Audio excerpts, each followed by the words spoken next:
The next 14 minutes, I'm going to show you how to add 20 appointments a week to your agency unbelievably simply. And the reason I'm able to teach this, let's go my agency to 40 grand a month. And also I work with 60 plus agency owners right now as we speak. So I get real-time feedback on this stuff, what works and doesn't. So if you want to scale your agency unbelievably quick, you can just take the concepts in the next 10 minutes, apply them in the next few days, and generate tons of appointments for your agency. The first thing you need to know about booking appointments is you need a concrete offer in your outreach messaging.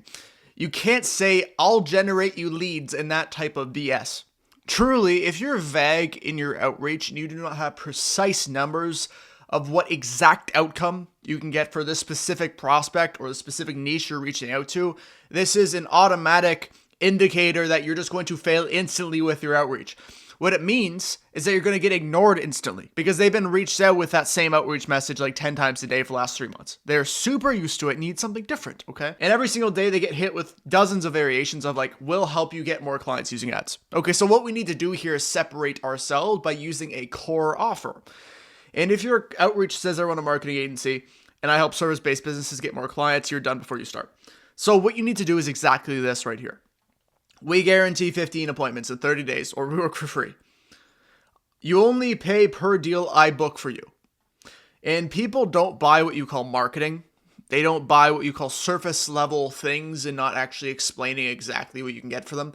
They don't really care. It's the selling the ends and not the means. The means to get to the ends are often very useless for people, and you're only going to be telling them how this works on a damn sales call, and you should never be using it in your outreach. It's not like I'm going to run you Facebook ads to generate you an outcome. They don't care about the Facebook ads. They just care about the outcome. They really just care about making money, and that's truly it. And as a core concept of this video, all outreach is an offer in wrapping paper wrapped differently. A different color of wrapping paper, and a gift. Cold email might be blue. Cold calling might be red. She's taking the same gift, just wrapping it differently. That's all it is. So if you want to have good messaging, you have to have a good offer, and you simply just state your offer. Next thing, bad offer, bad messaging. We're on topic again. What messaging is, like I just talked about, it is an amplifier, not a savior. The messaging itself is not generating value for clients, and they don't care how it is messaged. All it is just making the offer look pretty. If a concrete foundation of a house is broken, you can't make the house look good because it won't be able to stand up. This is what happens when people try to put wrapping paper on a horrible offer. It doesn't work. You will not book appointments. If your offer sucks, no messaging trick, copy hack, or subject line will fix it whatsoever. And a lot of beginning agency owners I noticed are obsessed with how to say this or how should I phrase this teeny tiny line inside of my cold email. Like, how are we going to do that? Or how am I going to use the tonality of my cold call to convince them psychologically to do something when they're saying I'm going to run Facebook ads for you?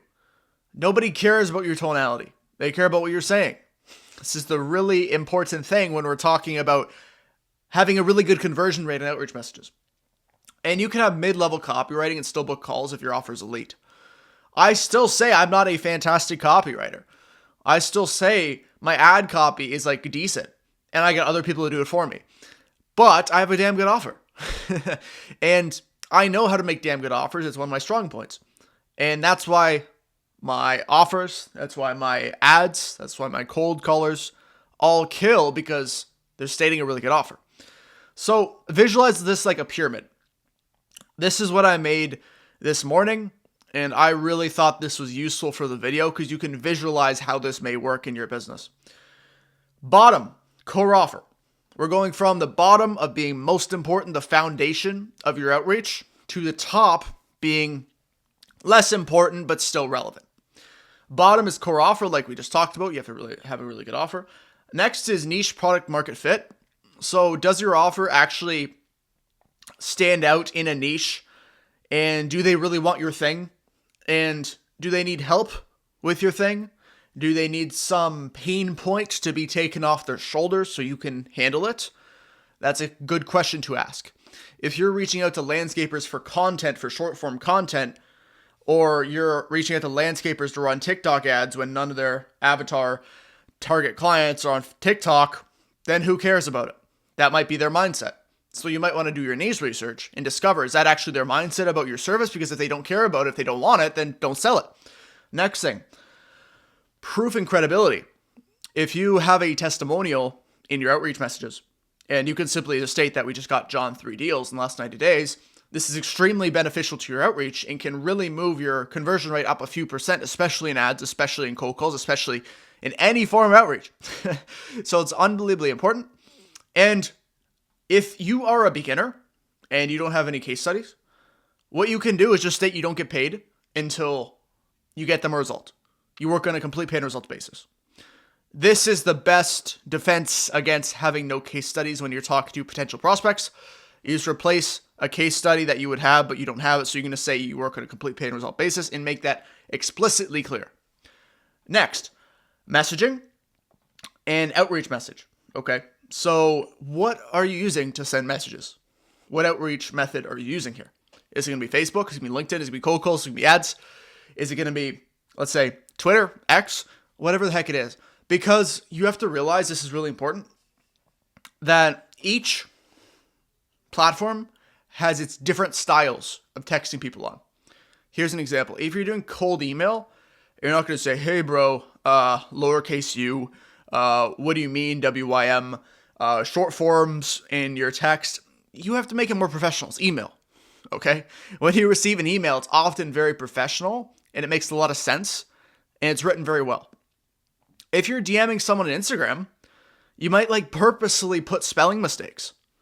You might use lowercase letters. I get this all the time. I get so many Instagram DMs and people make mistakes all the time. A lot of the time I hate that, but at the same time, it's more acceptable on that outreach platform. So you have to dig into what your outreach platform allows and how are you going to, again, change the wrapping paper on your offer to be that specific outreach method to make it congruent with the platform. Next, tactics. How good is your copywriting? Just copywriting. How good are you at psychologically influencing other people with what you have to offer? And are you playing on their pain points? Are you mentioning all of the things that they're going to avoid by joining your program or joining your service? These are very, very good things to ask. But again, they don't care about that if you have a horrible offer. You can mention everything they're struggling with in your Instagram DM. But at the same time, they don't care about the offer. They're not interested at all. So again, coming back to this, the core offer is really important here. Divide your outreach into stages and test metrics for each. This is pretty unsexy and it's super basic, but I can tell you everybody doesn't do it.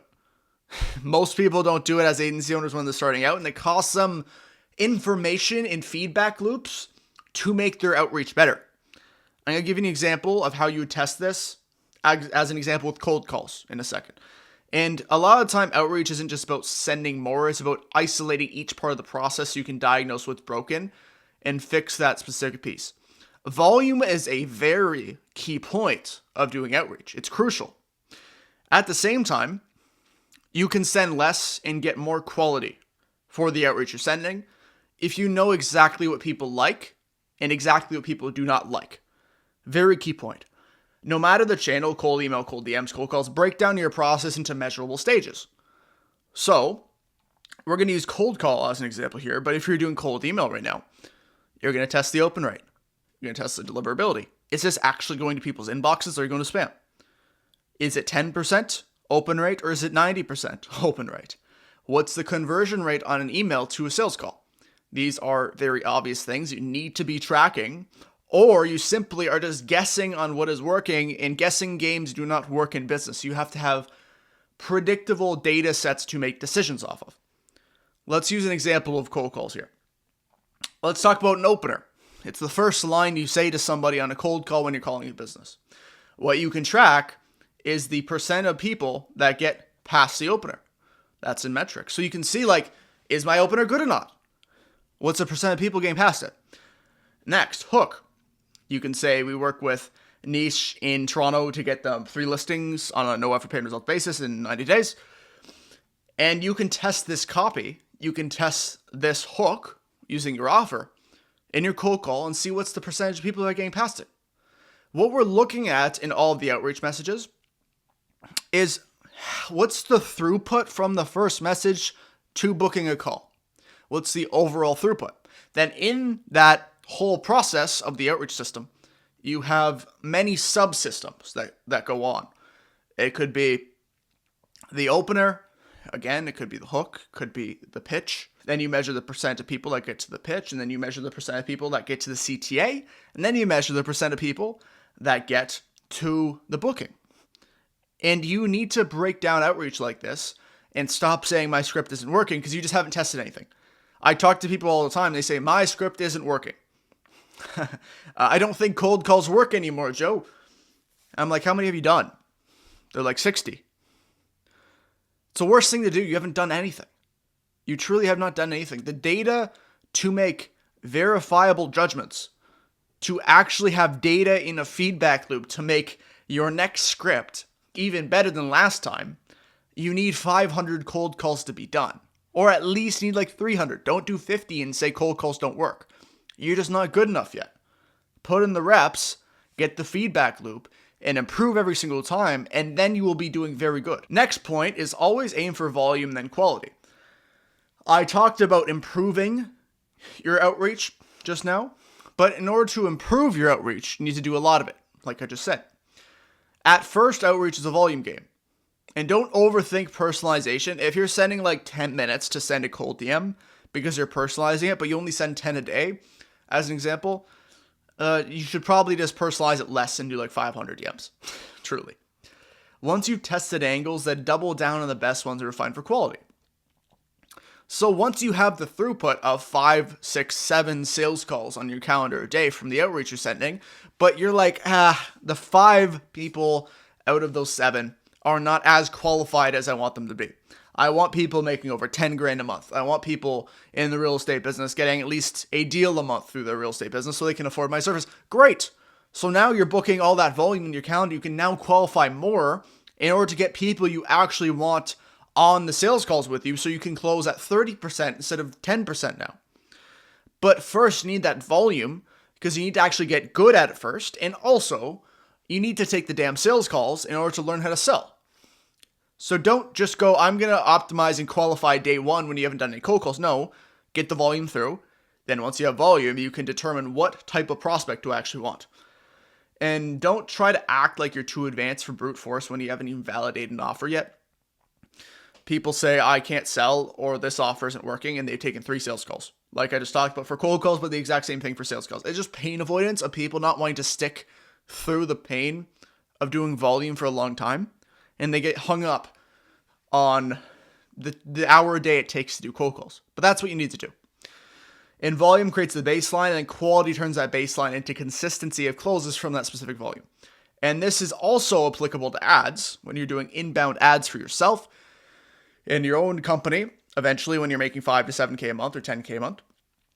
We started off $50 a day in ads up to $600 right now because we have a system that's very, very good. And we've been testing this for 6 to 12 months. And it's extremely effective because we did this exact same thing. We had a very wide net of people coming in. Then from there, we added more qualifying questions. We narrowed down exactly the person we want to work with. We changed the messaging to resonate with the specific type of person we want to work with. And that's what we do over and over and over. And if the throughput lessens because we're qualifying too much, then we're going to take back some qualification and we're going to remove some of this so we get more throughput on our sales team. And it's a balancing game of doing the volume and qualification. If you're qualifying too much, cost per lead goes up, you qualify less. Cost per lead's really good. You're booking tons of calls, but all those calls are unqualified. Then you can balance it out a little bit again. So it's a balancing game. That's all you do. I hope this helped you in your agency. If you enjoyed this video, you can like, subscribe, and come back for more. I upload these 2 times a week. I'll see you in the next one.